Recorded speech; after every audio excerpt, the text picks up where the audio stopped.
Hello everyone, Dave with Whole Alarms here. Today we're going to be showing you how to operate a standard DSC Neo keypad. This keypad is assigned to a specific partition, so this is going to be standard on any single partition system, meaning you have no outbuildings, the system's not divided up into spaces where one can be armed and another area disarmed at the same time. This is the most basic setup. So what we're going to do is we're going to open up our keypad here. We have tabs on either side. Let's go ahead and pull that down. And you're going to see we have an array of buttons here. Starting from the top down, we have some LEDs, 4 on the side here. We have a green check mark, meaning the system is ready to arm. If I were to step back in front of a motion detector, it would tell me that we have an open zone.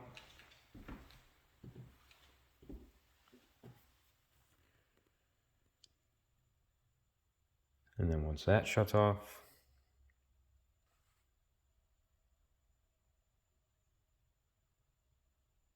now the system is ready to arm. When a door or window or any exterior device is open or faulted, that green check mark is going to turn off. Meaning if you arm the system at this moment, it's going to bypass any open zone if your system is set up for automatic bypass. Next LED down is going to be a red padlock. That's going to tell you that the system is either arming or it is armed. Below that is a amber triangle.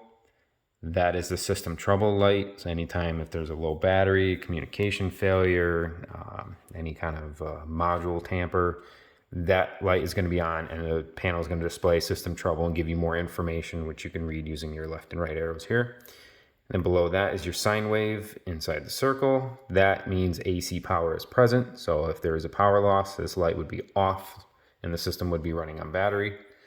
So that's a good indicator right away to know if you have power or not. And then from there, we have a full 2-line display here. It's going to show you all of your information that you need to know.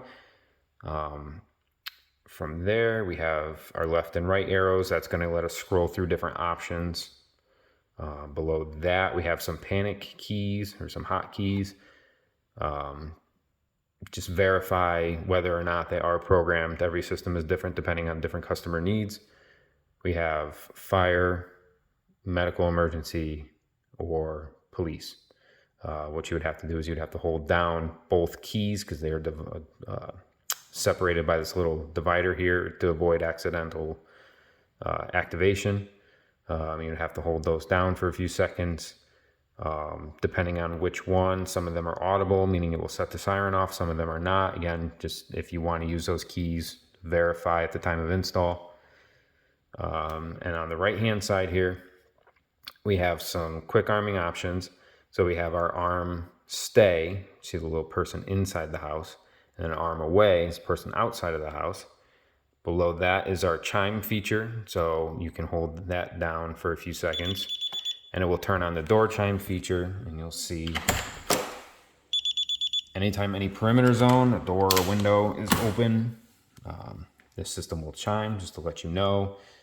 When chime is turned on at one keypad on a partition, it's turned on all of them. So they're all going to chime. And then from there, you can hold it down again to turn it off. Below that is their sensor reset button.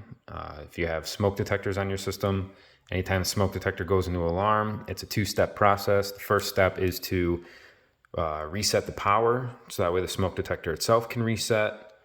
So if you find the detector that's an alarm, you'll see there's a red LED that's active. Hold down the reset button, and it'll say sensors resetting. And then that red LED should turn off. If the red LED comes back on, then that means the smoke detector is still an alarm. If there's no smoke present, that would constitute a service call. From there, you would then disarm the system by punching in your 4-digit code to reset the alarm.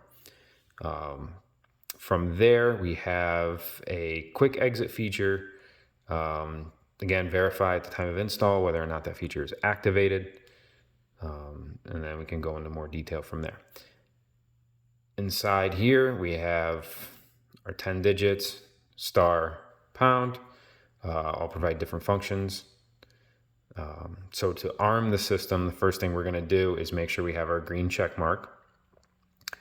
And then we want to do it in the away mode. So the order of operations is going to be come to the keypad, verify the system is ready to arm. We know we don't have any open zones because it's showing us the date and time. From there, we can just punch in our 4-digit code. Every code's unique. For testing purposes, we're using 1, 2, 3, 4. So now it says the system is arming. And then while it's arming, we can check our bypass active. We can ignore that for right now. We're going to open up a door, and it's going to tell us, okay, you have an open zone now. We're still counting down. We're still going to arm, but now you have an open door. What the system wants is it wants to see you open and close an exit door, so it knows that you actually left the building, and it's going to arm in away mode.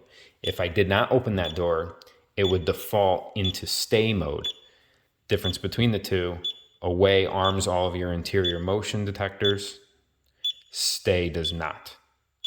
So if we wanted to arm the system in stay mode, or if we did not open that door, the system would arm in the stay mode, and we would be able to walk freely without setting off any motion detectors. So now I see it saw me open and close the door. So now the system is armed in away mode. Green check mark is off, red light is on, and it's just showing the date and time. So we know the system is armed. From there, we enter back inside the building by opening the door. Okay, now it's beeping at us saying, okay, you need to disarm the system or we're going to go into alarm. Whether it's 30, 45 seconds, 60 seconds, that's all determined at the time of install, so just verify that. And then from here, all we need to do, punch in our code. System is disarmed. It's going to tell you, okay, nothing happened while you were gone. There's no alarm in the memory, and now the system's ready to arm again. So now we have a few other options depending on your user access level.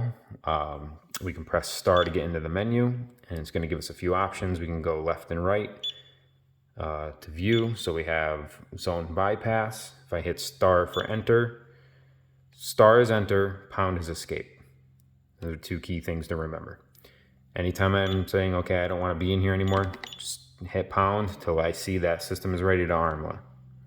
If I want to go back into the menu, hit star for enter.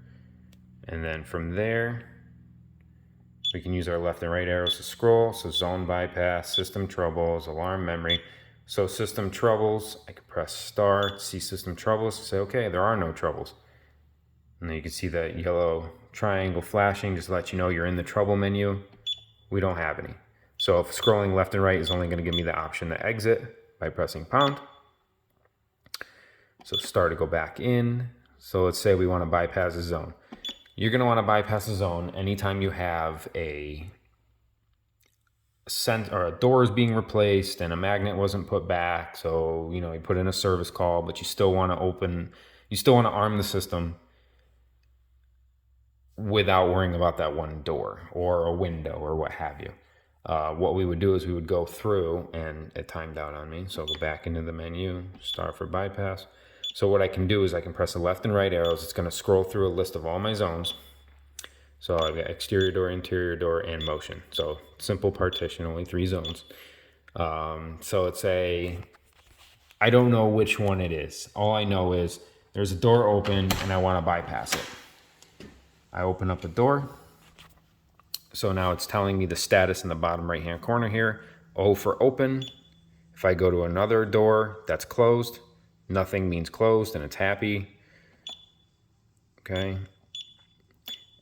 Scroll through again. So now I know this zone's open. This is the one I want to bypass. So I know I want to bypass this door. I'm going to press star for enter. Now that O for open changes to B for bypassed. So now if I use pound to get out of our menu, we know that with the door open, we're ready to arm. And then from here, I would do my standard arming, punch in my 4-digit code, walk out the door.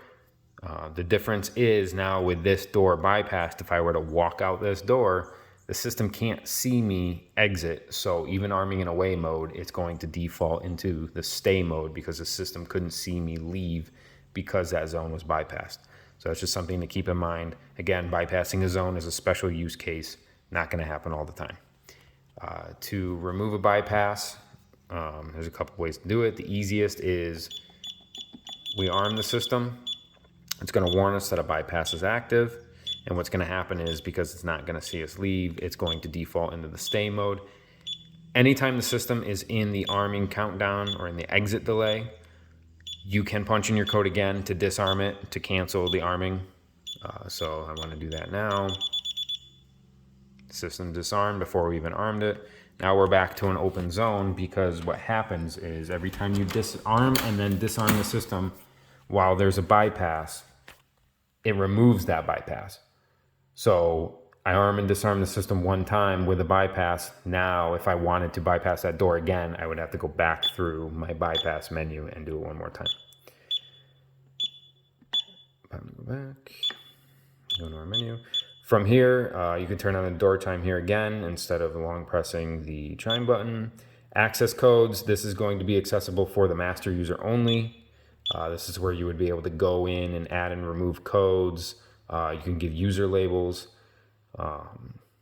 If you're on the alarm.com platform, everything can be done right through your mobile app. Much, much easier. No entry arming. I'm not going to worry about any of that. So there's a few advanced features that we're not going to go through today because those are special use cases. You'd be instructed at the time of the install if any of those were relevant to you. So that's pretty much it for your standard DSC Neo keypad. If you have any questions or concerns, feel free to give us a call. Thanks again.